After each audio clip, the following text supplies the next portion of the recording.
Hi guys, welcome back. In this video, we're going to be learning about what are factors of production by way of different examples as well. And if you are new to my channel, then please subscribe and share the channel with your friends so that it could reach to more and more people. Now guys, in economics, when we talk about factors of production, we're actually referring to the resources that are the sort of inputs that are used to produce the goods and services that are wanted by people. And for this reason, the resources are known as factors of production. So all the resources or all the inputs that are used in order to produce the goods and services so that economic activity could be conducted, so that trade could be made, so that goods and services could be sold. But you need to produce them first, right? So that's what factors of production are. They're the resources or the inputs, right? So they include things like human labor, machines, factories, and maybe gifts, also gifts from nature like agricultural land, metals inside the earth, etc. So, and also, guys, remember that factors of production, they do not exist in unlimited abundance, right? They are scarce, and we discussed that in the previous video as well. They are scarce or they are limited and insufficient in relation to the unlimited uses that people have for them, right? Now, basically, you need to understand that economists have grouped the factors of production under four broad categories, that is land, labor, capital, and entrepreneurship, also called enterprise. So let's talk about the first factor of production, that is land. So land basically consists of all the natural resources. Now when we talk about natural resources, we are simply referring to everything that is not made by man is land. That is, it would include different things that exist naturally, that are not man-made. So land consists of all the natural resources, including all the agricultural land and the non-agricultural land. Not only that, it also includes everything that is under the earth, under the land or above the land, such as, let's say, minerals, oil reserves, even underground water, forests, rivers, lakes. That is all land. So natural resources are also known as gifts of nature by various economists, right? Then we have labor. It includes the physical and the mental effort that people contribute to the production of goods and services. For instance, the efforts of a teacher, maybe a construction worker, even an economist, a doctor, taxi driver, or even a plumber. They all contribute to making or producing goods and services, are all examples of labor, right? Now guys, when it comes to capital, and I want to clear a misconception here as well, in economics, when you talk about capital as a factor of production or capital as a resource, you're referring to physical capital. So capital, right? And when we talk about physical capital, we are referring to all those man-made factors of production that are used to produce other goods and services, right?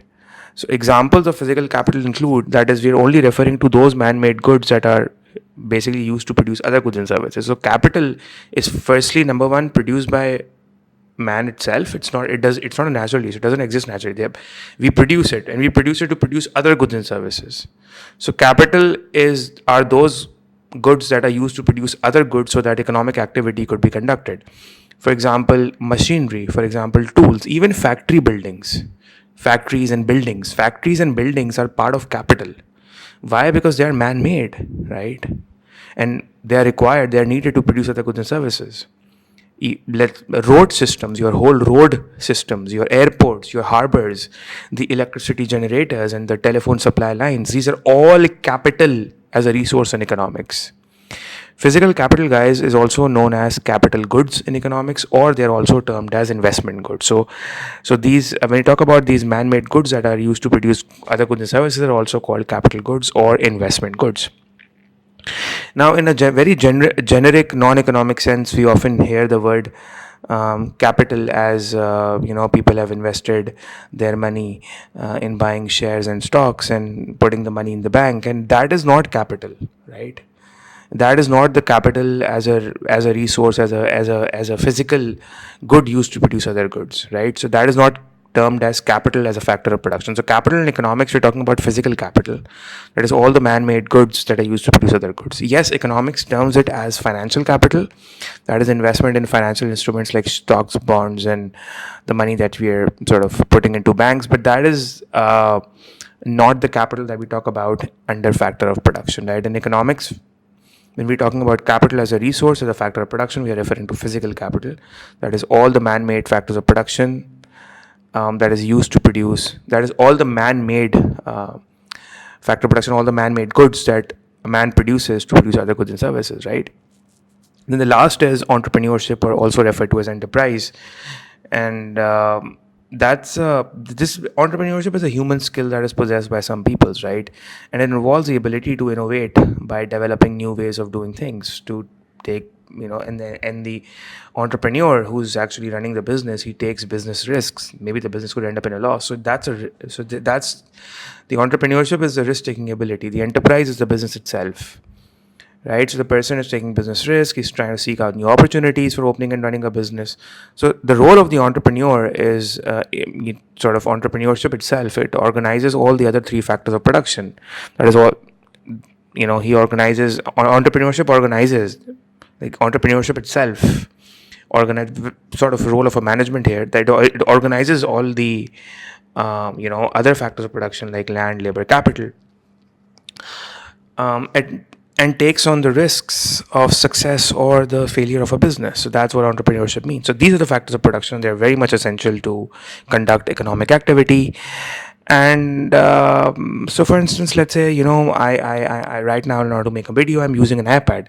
Now, an iPad for me at the moment is a capital good, because it's man-made and it is important to conduct my business, that is of teaching. Now, my business that is of teaching is not a good, it's a service. So goods and services, right? So that iPad is a capital good for me. For my business, it's a capital good because it is essential to teach. That is what I do, right? So you need to understand this, right, guys? So that's all for this video, guys. I hope you understood factors of production. Remember that they are scarce. Also remember to share the video with your friends so that more and more people could subscribe and it could reach out to more people. See you all in the next video. Until then, take care.